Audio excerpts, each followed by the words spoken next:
এই দেশটার জন্য যেই মানুষটা স্বামী সন্তান হারা হওয়ার পর আপোষ করেন নাই, বেগম খালেদা জিয়া, মৃত্যুর সাথে তিনি পাঞ্জা লড়ছেন। যে কোনো সময় হয়তো কোনো একটা খারাপ খবরের জন্য আমাদেরকে অপেক্ষা করতে হবে। আমরা প্রাণ ভরে দোয়া চাই, আল্লাহ যেন দেশের প্রয়োজনে মানুষটার দীর্ঘ দীর্ঘ হায়াত দিয়ে দেয়, বলো আমিন। বড় দুঃখী মানুষ, কিন্তু আপোষ করেন না। দেশটাকে হৃদয় দিয়ে ভালোবেসেছেন। আপোষ করলে সোনার চামচ মুখে দিয়া রাত দিন কাটাইতে পারতেন।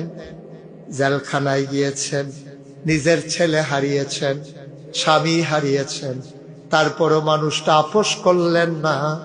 এই মানুষটার দেশের প্রয়োজনে তুমি একটু হায়াত দিয়ে দাও, সবাই পড়েন আমিন। আরেকটা দোয়া করি, আর যদি হায়াত না থাকবে, একদিন না একদিন তো যাওয়াই লাগবে। যেদিন যাবেন উনি যেন ঈমান নিয়ে কবরে যেতে পারে, বলেন আমিন। আয় আল্লাহ, দল মত নির্বিশেষে যে মানুষটির জন্য সবাই মিলে চোখের পানি ফেলে কাঁদতেছে, মাওলা আয় আল্লাহ, ঐক্যের প্রতীক, স্বাধীনতা সার্বভৌমত্বের প্রতীক, গণতন্ত্রের আপোষহীন নেত্রী, যে মানুষটা বাতিলের সাথে আপোষ করল না, ইসলামের জন্য যে মানুষটা নিজের জীবনকে নিবেদিত প্রাণ করে দিল, আয় আল্লাহ, বেগম খালেদা জিয়ার দীর্ঘ দীর্ঘ নেক হায়াত দান করে দাও।